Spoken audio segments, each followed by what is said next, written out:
कि उर्दू पढ़ना कटमुल्लाओं की तरह मौलाना बनाना की बात है। साइंटिस्ट नहीं बनते। फराह गोरखपुरी गोरखपुर के शायर थे, उर्दू के बहुत बड़े शायर थे। अब ये जो आर्ग्यूमेंट इनका आरएसएस का है कि नहीं ये बाहर से आए, तुम भी बाहर से आए। जितने आर्यंस है बाहर से आए, अगर ओरिजिनल है तो द्रविडियन और ट्राइबल लोग हैं। सुभाष चंद्र बोस जो आजाद हिंद फौज बनाए थे, उसका नारा क्या था? इत्तेहाद, एतेमाद और कुर्बानी। अभी आज से थोड़े दिन पहले उत्तर प्रदेश के चीफ मिनिस्टर ने उत्तर प्रदेश की असेंबली में ये कहा कि उर्दू पढ़ना कटमुल्लाओं की तरह मौलाना बनाना की बात है। साइंटिस्ट नहीं बनते। अब जाहिर है उत्तर प्रदेश के मुख्यमंत्री को तो उर्दू नहीं आती, मगर वो साइंटिस्ट क्यों नहीं बने, उसका जवाब वही दे सकते हैं। उत्तर प्रदेश के मुख्यमंत्री ने कहा कि उर्दू पढ़ने से कटमुल्ले बनते हैं। अब उत्तर प्रदेश के मुख्यमंत्री के जो बुजुर्ग थे या जिस आइडियोलॉजी से वो आती हैं, उनके किसी भी शख्स ने इस मुल्क की आजादी में हिस्सा नहीं लिया। ये गोरखपुर से आती हैं और उसी गोरखपुर से रघुपति साहेब फराह भी आते हैं। फराह गोरखपुरी उर्दू का एक बहुत बड़ा शायर था, मुसलमान नहीं था। अगर शायद असेंबली में कोई उठ के बोल देता मुख्यमंत्री को, तो मुख्यमंत्री बोलते नहीं नहीं उन्हें भी कटमुल्ला है। तो ये इनकी ये इंटेलेक्चुअल कैपेसिटी है इनकी।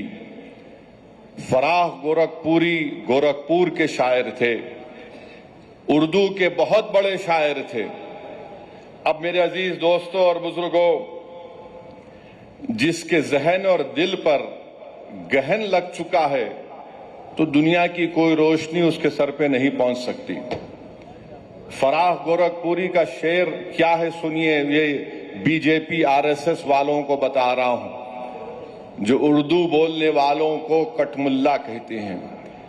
फराह गोरखपुरी ने कहा था, सरजमीन हिंद पर अक़वाम आलम के फराख, सरजमीन हिंद पर अक़वाम आलम के फराख, काफिले बसते गए हिंदुस्तान बनता गया।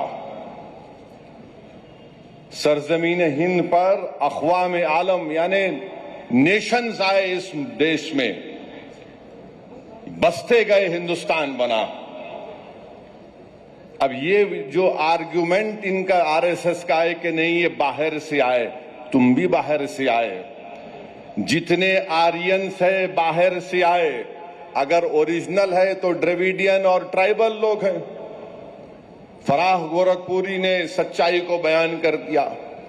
अब इनको नफरत इतनी उर्दू से है कि इनको शायद ये भी नहीं मालूम होगा कि हसरत मोहानी ने कलकत्ता में अंग्रेज लीडर कौन था, मॉन्टेग्यू के खिलाफ हसरत मोहानी ने नारा लगाया था। क्या नारा लगाया था?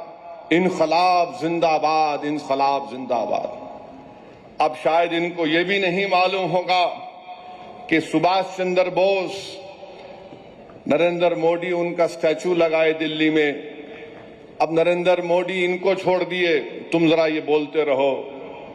सुभाष चंद्र बोस जो आजाद हिंद फौज बनाए थे, उसका नारा क्या था? इत्तेहाद, एतेमाद और कुर्बानी।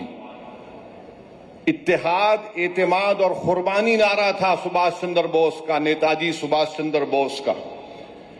इस हैदराबाद से वजीर सुल्तान एक मशहूर फैमिली थी, उनके एक खानदान के फर्द नेताजी के साथ चले गए भारत छोड़ के।